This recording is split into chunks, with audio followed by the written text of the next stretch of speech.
A new financial year, July, and way over halfway in the local leagues. We are getting to the fun end of the season.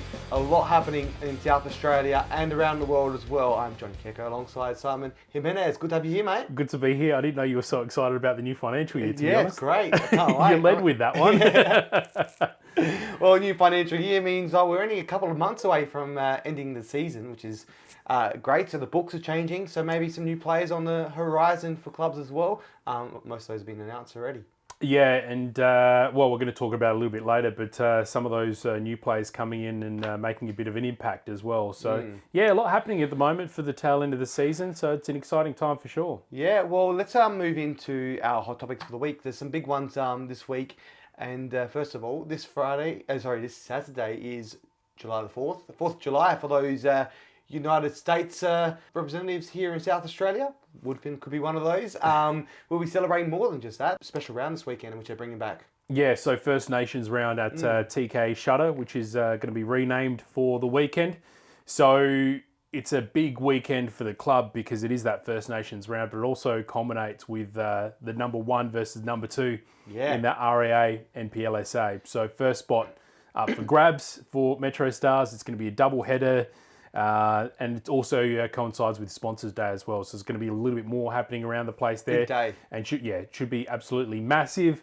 And you mentioned as well, July 4th, Cameron Woodfin's come back into the fold last week. So maybe the American will be, is it Independence Day?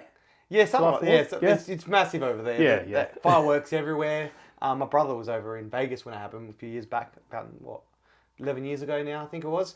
And it was crazy over there. So, maybe they'll get the flag out, the American flag out after as well. But I know that they've definitely going to have the First Nations round jersey as well. They did last year certainly as well, Metro Stars. So it's going to be a big day. They've been doing this for a few years now. They used to do it back in the day with Trevor Stobb when he was at the club and also moved over to Croydon. They used to do it with them. So now it's good to see them doing it again this year and continuing on the tradition. Metro Stars, so it's great to see, and it's a great day for it, July 4th, head down there. Standalone fixture at night as well. I think it's 5 o'clock kickoff across town at FK Beergrad. So, if you're at that game or at one of the other ones in the afternoon, get down and check that out in the other. And get some WNPL action as well because they got a good win on the weekend, the women. Yeah, and they'll be hoping to continue that in the back half of the season too. We're talking about a big weekend in a few weeks' time. It's coming very close now. Those two top teams in the NPL didn't even make it, but one team you did mention, Beergrad, will be in it. It's a cup weekend coming up, only a few weekends away. Yeah, I believe the cup final, there you go. Yeah. It's going to be a massive, we've got a massive few weekends as well because we've got the Apex Steel Women's WNPL, WSL Cup final. We got the Federation Cup final. All on the same day. We've got all the junior ones happening as well on the Saturday, I believe. There's even on the Sunday, yep. And then the Friday night, there's some fixtures too. So that's going to be an absolutely massive weekend as well. Yeah, it will be. But it's going to be huge. Well, obviously the final game on the day will be Beergrad versus Cumberland at 4 p.m. Precursor to that is Berks versus West Adelaide. So Berks are going to be putting on a big fight against West Adelaide in that game, 1:30 kickoff. And then previous to that will be all the reserves, the 18s, and also the women's reserves and the community final as well. So certainly worth checking out with all the action going to be at Service FM Stadium on the one day. If you can get there a little bit early and check out some of the action in the women's competition or in the juniors as well. Yeah, it's certainly worth going out, making a day of it. Yeah, the Coles Junior Youth Cup is on the Sunday, so a whole weekend you can get out there and watch. So, look forward to it. There's some big games on the weekend as well. I know Metro Stars, one of their teams made it through, so on penalties. So it was good to see. Yeah, thriller against Adelaide United a couple of weeks ago. So much talent in some of these youth sides as well. So definitely worth checking out.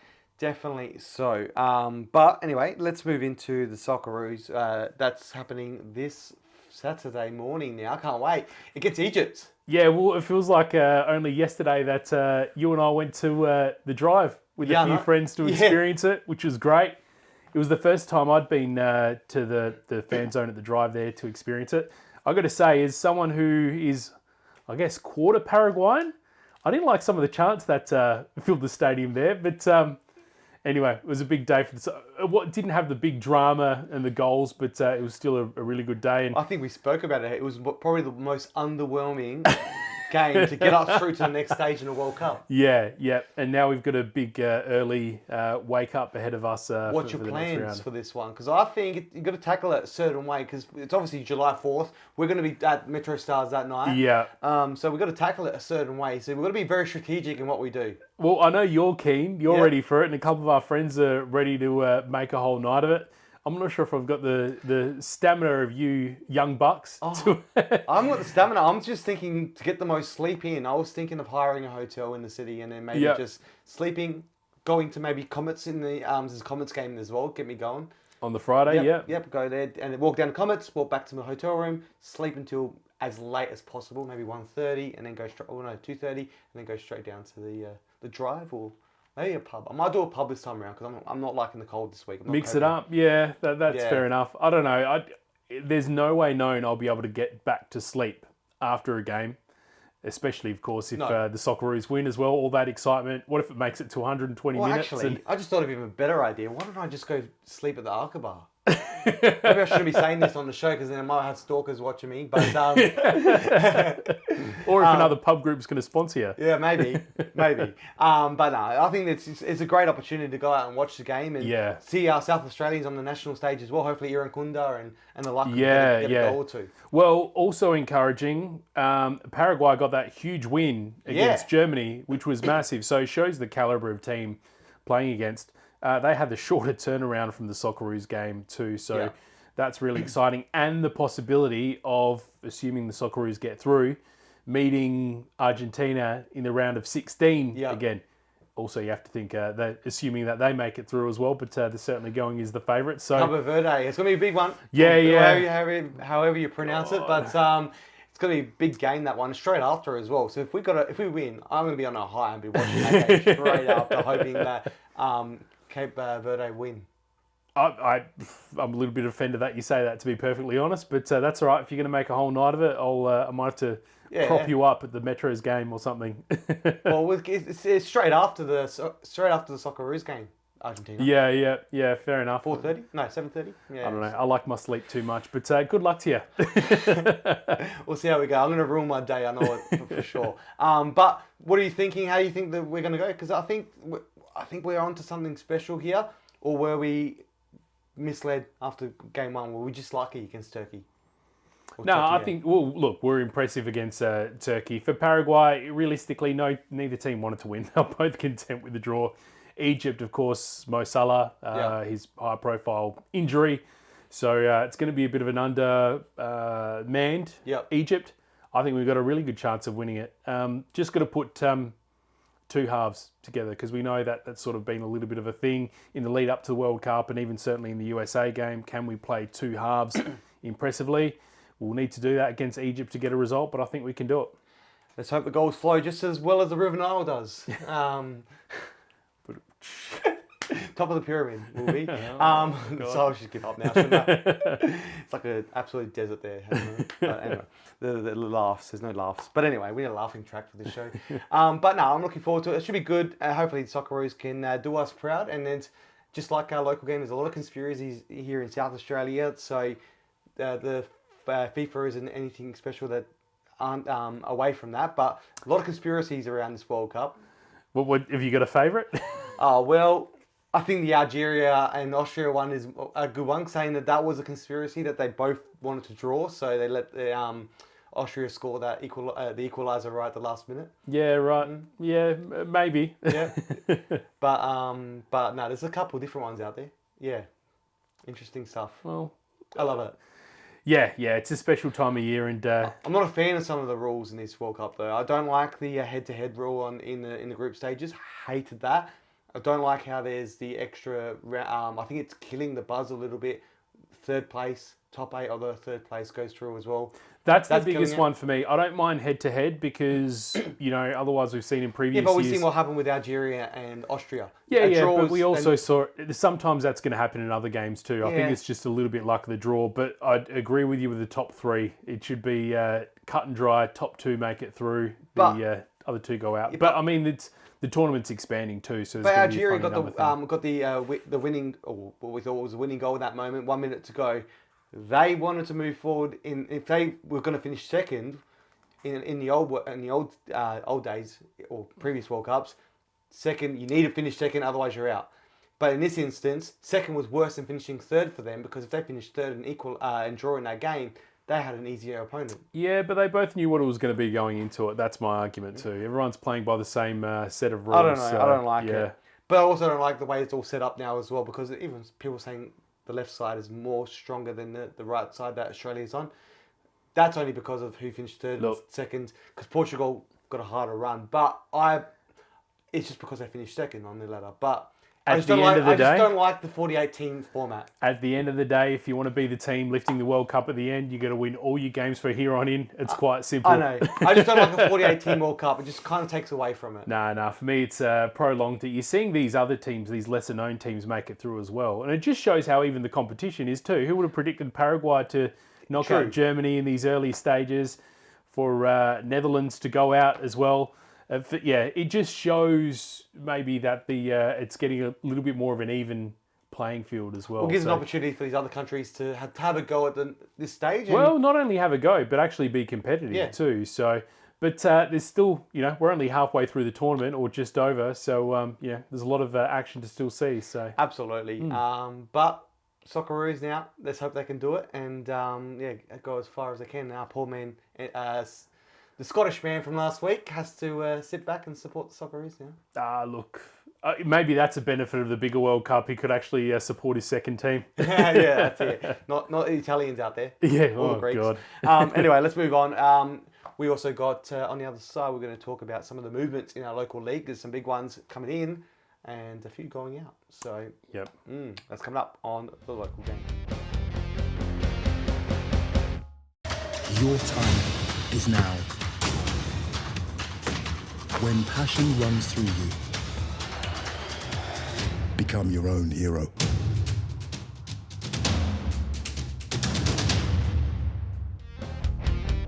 Welcome back to the local game. We have some big ins, big outs, but let's go straight to the ins, because a team that's been struggling a bit this year to get points on the table in the RANPL SA is Comets. Not a great year for them, but they might turn things around now with some of their ins, including A-League goalkeeper, Dakota Oshinen. Yeah, I think that might be one of the biggest, or maybe the biggest ins so far that we've seen in this little mid-year transfer period. So, bolstering their ranks, and especially where it matters. Yeah, how do you think that's going to improve them? Because that's a big in, but do you reckon it's going to make much of an impact to keep them away from that relegation zone? Possibly, because the way the table is at the moment, they're on 13 points in 11th spot, and you've got 3 teams above them on 18 points at the moment. Yeah. So they only need one of those teams above them to really drop and start showing some poor form, then they'll leave the door open. For Comets, it's simple. They just have to get as many wins as they can in the final weeks. But I think the teams above them collectively are doing the best they can to leave the door ajar, if that makes sense. So, it's do or die time for them now. And I think picking up a high-profile player is going to be big. I also understand that they've picked up, or at least one in Marco Guerra from Para Hills as well, who've had a few people leave and a few younger guys getting a chance there. I think it's safe to say that they probably won't find themselves in safety. Bit of outs there down at Para Hills? Yeah, they've had a few. I can't tell you exactly who it's been, but I did hear some rumours of Max Exodus. It's been a tough year, and that only adds to the woes.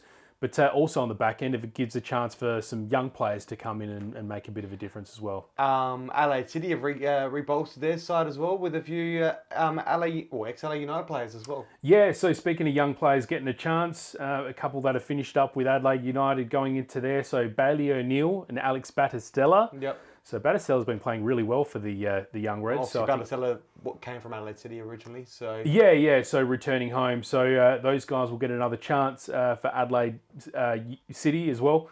And another one that's come from Adelaide United, but it's going to be continuing in the A-League, is Panache Madana. He got announced this week that he signed for Western Sydney. It's huge. So that's really big. And one more former A-League player that's back in the fold is Lockie Barr. Oh, bro. Wow. He appeared on the team sheet for Metro Stars last week. Comes in at a really good time as well, given Noah McNamara's suffered a serious collarbone injury. So. Well, we'll wish him a speedy recovery, Noah. But Lockie coming back in is huge for Metro, especially in the time they're at the moment. They're fighting for top spot now, so they come back into the fold. We thought they may have been out of it for some time. Yeah, I mean, they've put together a really good run of form. And the other thing you're going to think, especially teams like Adelaide City, like Metro Stars, and even West Torrens Bacala, who we didn't really mention on the men's side of things, they're potentially getting ready to back it up in the Australian Championship as well. So I also understand there are moves being put in place that probably we can't talk about yet for the Australian Championships, contingencies going around. So that's something that's really exciting as well. If we see some of SA's best and brightest talent landing with whatever team makes it through to the Australian Championship. So players have got things going on with clubs, or clubs have got stuff with other clubs? I hear that clubs are manoeuvring themselves to pick up certain players, so that should they make it through, they've got the right personnel to get the job done. I think that's all I can say at the moment. Okay. There's deals going on under the table. I don't think they're under the table, but there's deals happening. People working with each other? Yeah. Okay. Yeah. I like that. Let's talk about, we'll talk about the results in a moment, but huge one on the weekend. Campbelltown City women got the a big win on the weekend, last minute. But someone who's instrumental in that is an A-League player that's moved in, because we've seen a few of those recently. It's all finished up now, but Dorba. Yeah, well, you talk about those players coming in mid-season and making a difference. It happened for Campbelltown last year with that incredible run of form that they had to not only have them just sneak into finals contention, but to make it all the way to the grand final as well. And of course, got that, I guess, record, I guess it's not record breaking, but streak breaking result against West Adelaide. It's pretty extraordinary. Haven't lost a regular season game since 2024. I think it was against Comets. But last year, obviously, Comets broke that streak in the finals. It wasn't a regular season game, but broke that streak in the finals. And Campbelltown were the team to knock them out of the finals.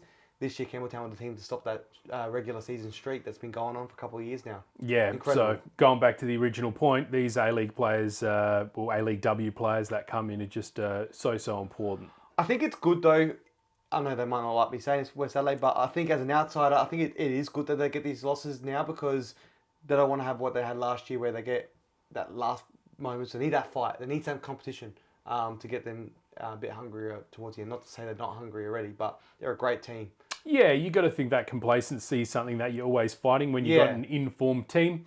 I don't think a loss of 3 points here is going to hurt them at the top of the table anyway. So yeah, that's for sure too. But I also think as well, it's a indication of a strong league. It's good. And rising tide lifts all boats. Is that the saying? Have I got it correct? I'm not sure. I've never heard of it. A strong league is a good thing. You want it to be competitive. If you got one team that's just standing out amongst everyone else, maybe it's a bit of an indication that the league isn't as strong as it should be. So I think to go to that point, these A-League players coming in at the back of the season evens things up, make sure the talent pool is nice and deep within there too, which overall is a good thing for the competition. Yeah, I think it's great. And well, a big game coming up for West Adelaide in a couple of weeks' time, so it'd be huge to see. But anyway, let's talk about the results on the other side. Don't go anywhere. It is the local game.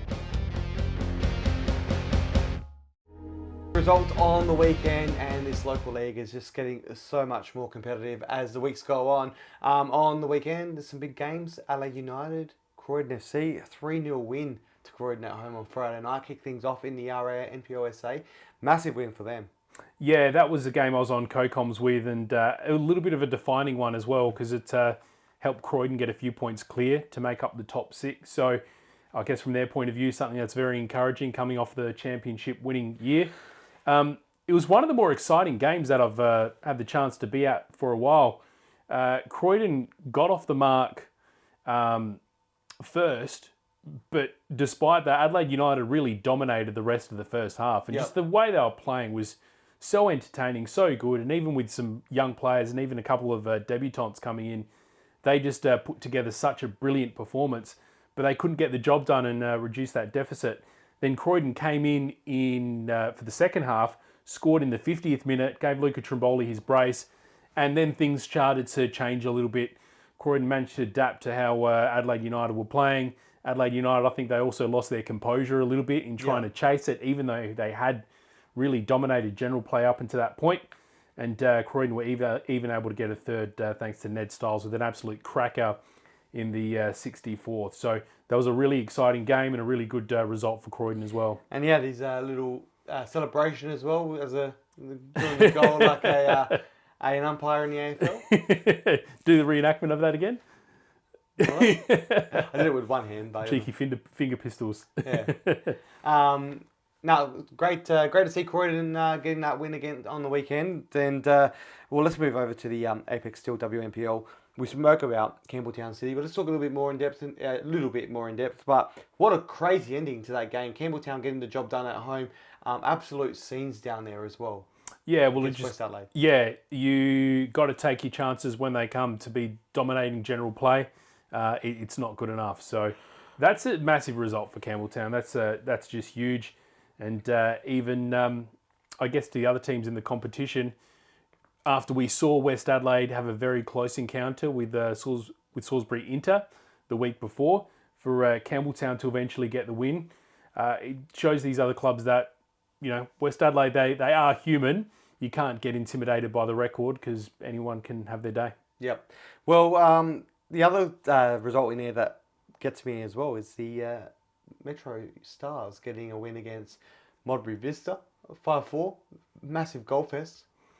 Yeah, they've been a little bit desperate to get a result, Metro Stars, to be completely honest. I don't think they've, they'd be the first ones to say that their season hasn't really gone to plan. So big result for them. 9 goals makes it an exciting game for the neutral observer. And at the moment, those two teams are battling it out on 8th and 9th, each on 9 points on the ladder. Yeah, absolutely. Let's quickly move into State League 1, the HPG Home State League 1. That is getting tight at the top. 3 points only separates the top 4. So massive up there.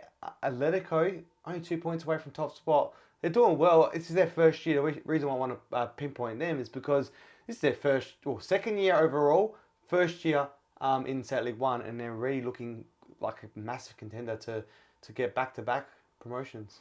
Yeah, Adelaide Athletic are a club that I only hear good things about, even from other clubs around the competition. They've got very nice things to say about the club, about their ethos. People within the club talk about how great their culture is. And for them to come back up from State League 2 and be making a splash in State League 1, that's something that's really exciting. The other thing I hear from clubs is that it's a really big jump from State League 1 to NPL. So I think you do want that jump to come in time, because I think overall it doesn't serve a team to jump up too quickly. We're seeing West Adelaide and Sturt. They're two very well-seasoned clubs that have been up there before that are struggling a little bit this year. So, but nonetheless, a really exciting story. And I think, if not next year, eventually, they're going to be a team that are really a factor. Marcos has built something really special at that club. Yep. I think I remember speaking to him in the early days, and he's come through with it and stuck with his morals as well. So I love it. The pillars of the club haven't changed, and he's managed to do that in a semi-professional world now as well. So incredible. It's he's such a unique individual and a charismatic individual. So to have someone like him as the central figure of the club, it's hard not to get around them, isn't it? No, I love it. Yeah, he's just done a great thing at that club, and it's a multi-sport club as well. So Antonis might like it because he's Olympiacos that he loves. Well, he does basketball and all that overseas. They've got water polo over there in Greece, but here they've got netball and cricket. This isn't something that we plan to talk about, but I've actually spoken to a couple of clubs recently that are looking at doing multi-sport models. So maybe that's one it's a little bit of a surprise thing to bring up today. Maybe we can talk about that later. But I think that's something that's really cool as well. They're leading the way there, Atletico, with that one. Yeah. I love the idea of them playing cricket and netball. I think people at the club did it, so they just built their own teams around it. So, hey, you never know where it could lead. For sure. Anyway, you never know where this guy could lead, because he's got 20 seconds and he uses it very well. He uses that limited amount of time better than anyone I know. Anyone. Over to you, Antonio Gimenez. Johnny, we know the draft's going to go off for the Socceroos game on Saturday night, but if you're keen to extend your football fix that morning, get down to Plant for Bowden for Colombia, Ghana. It's been going off for Colombia games in the group stages, promises to be another massive crowd there. Loving to see the South Australian football community in all its colour and passion. Thanks, Begonis. And well, anyway, that wraps things up here at the local game. Thank you for joining me, Simon. Been Thank a you big for having week. me. Yeah, look forward to seeing you on the party on July 4, 4th of July. Woohoo! Let's go USA, USA, USA. Nah, Metro Stars, Berkala. No, doesn't All right, work. Switzerland. Doesn't have to be. Anyway, Socceroos, that's one we can all cheer together. Aussie, Aussie, Aussie. We'll see you all there on Saturday, wherever you are. We'll all be together cheering on the green and gold. Thank you, Simon. See you all next week. That's all from the local game.